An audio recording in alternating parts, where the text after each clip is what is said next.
Hey guys, welcome back to another video.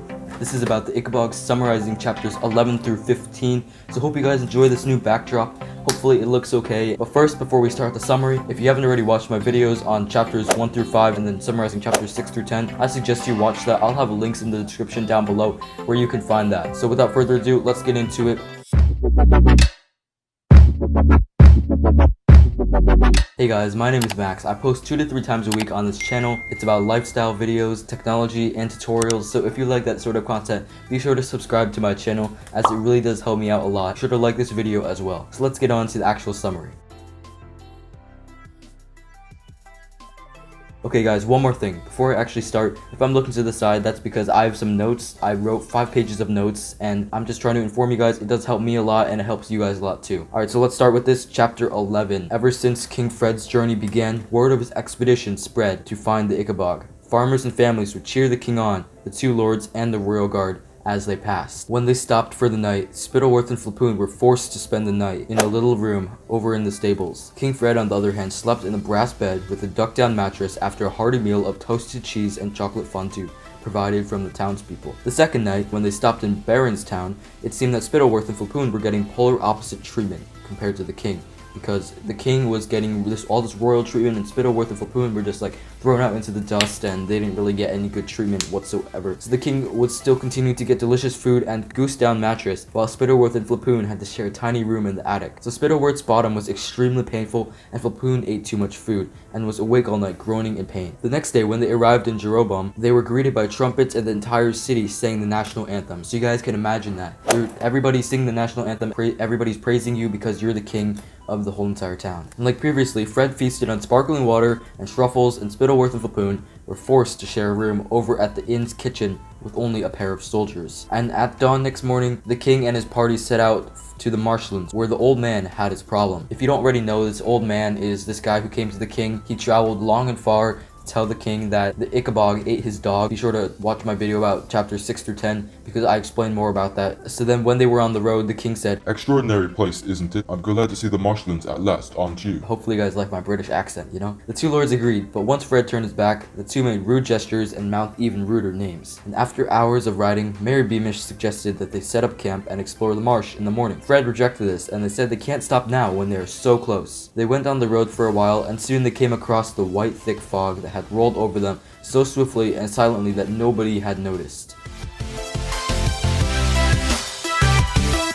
Chapter 12. The fog that the king's party had came across was very dense, and they couldn't see their hands in front of their faces. So the fog is so thick they can't see anything, and they're practically blind in this scenario. Eventually, King Fred finds himself sinking into the icy marsh. He cries for help, but his guards kept bumping into each other and slipping, and they couldn't get to him. Spittleworth, Flapoon, and Beamish didn't make the smallest attempt to help Fred, but waited, shivering for the calm to be restored. Then suddenly, King Fred yelled out, "Beamish, help me! I can see the monster!" So obviously he sees the Ickabog right now, and Beamish immediately tried to find him. Meanwhile, Spittleworth and Flapoon were in an area where the fog was thinning a little bit. And Flapoon asked, "What's happened to the idiot?" So obviously, they thought this trip felt like King Fred is being a moron, and they don't want to serve him anymore after they're treating him really poorly and saying things behind his back. And at that moment, a slimy black figure burst out of the wall of the fog and launched itself at the 2 lords. Flapoon let out a high-pitched scream, and Spittleworth lashed out at the creature, missing it only because it flopped to the ground, weeping. And this painting slime monster, believe it or not, was King Fred. Fred gets up and whimpers,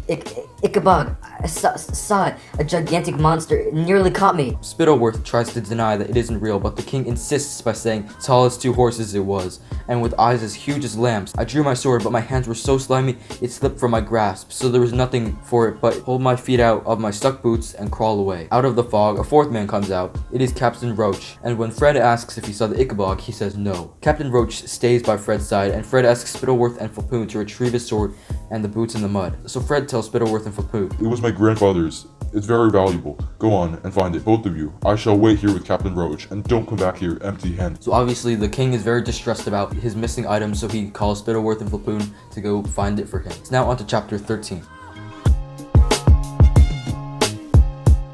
As Spittleworth and Flapoon are going to get his sword, both badmouth him and say that very harsh things about the king, like, "That blasted nincompoop, that blistering buffoon, and that mouse-brained moron." They hear something growling in the distance now, so Flapoon uses his rifle to shoot a bullet in the direction of the noise. And when the fog cleared both lords, they found Mayor Beamish stone dead, shot through the heart by Flapoon in the dark. Then Captain Roach comes along out of the fog. When he looked down, he saw Mayor Beamish lying down on the ground. Spittleworth then goes to lie about what actually happens. He says that the Ickabog had killed Beamish and there needs to be a new major, and it should be him since he is second in command. He goes on to say that Lord Flapoon and him came upon Beamish's dead body and the beast fled. He says that the king's sword was half buried in the monster's thick hide and wasn't able to recover it. Obviously, Spittleworth and Flapoon have turned their backs on the king, and at this point, they showed that they aren't loyal to the king at all. Now Mayor Roach agreed to wrap up Beamish's body to not show the monster's fangs upon him. Now Roach, Spittleworth, and Flapoon carried Beamish's dead body to the king to explain how the major met his death. Chapter 14. By now, everybody knew about the story and what happened to Mayor Beamish. The king worries if the Ickabog will come looking for them again. The following morning, the king's party set out back to Jeroboam, where Spittleworth had already sent a message ahead of time to tell the mayor of Jeroboam that there had already been a nasty accident and the king didn't want any trumpets or corks to greet him. For Spittleworth, the next phase of his plan involved widespread alarm. He told the innkeeper at the inn that they were staying at to not tell anybody what happened to the king. But after Spittleworth went to bed, the innkeeper anyway told his wife, and then the wife told his neighbors, and then so on and so forth until everybody knew pretty much. The king eventually found out the word had spread about the Ickabog, and now he talks about it with Spittleworth. Spittleworth again has to reassure the king how the story went again, and he closes out by saying, Never fear, your majesty. I intend to make it my life's work to protect you and your kingdom from the Ickabog. Obviously, he does not mean this whatsoever, as he does say harsh words behind the king's back often. So now onto the final chapter of the summary, Chapter 15. So for Chapter 15, the following morning after, the king sets out for Chokesville, and the rumors had slowly spread to Chokesville about the Ickabog. The story of course had changed by whoever had told it, and some said the Ickabog had killed 3 men, others had said it merely torn in Chokesville were Mrs. Beamish and Bert, who thought everything would be okay because the king would have warned them if something badly happened to Mr. Beamish. As they entered Chokesville, everybody curtsied, but Daisy Dovetail was one of the first to realize who was missing.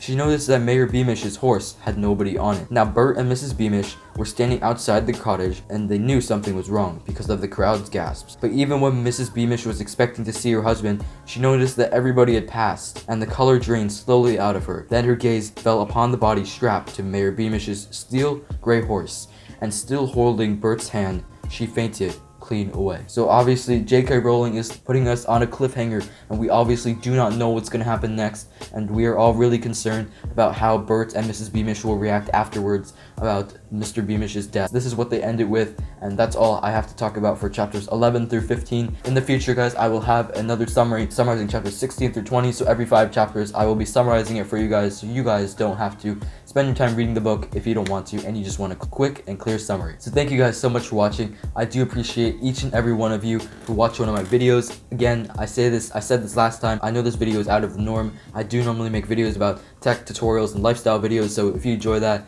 be sure to subscribe to me and be sure to like this video. But one thing before I go, I just want to say that I started a newsletter, guys. It's going to be the first link in the description down below, so be sure to sign up for that. Each Monday, I will be sending you guys an email about productivity or organization that has helped me in my life, and hopefully you guys can apply it too. And I think it'll be really beneficial for me to just share my tips. You guys can give me some feedback, and hopefully you guys will enjoy that. So that's all I have to say for this video. Hope you guys enjoyed this, and I'll see you guys next time. Peace out.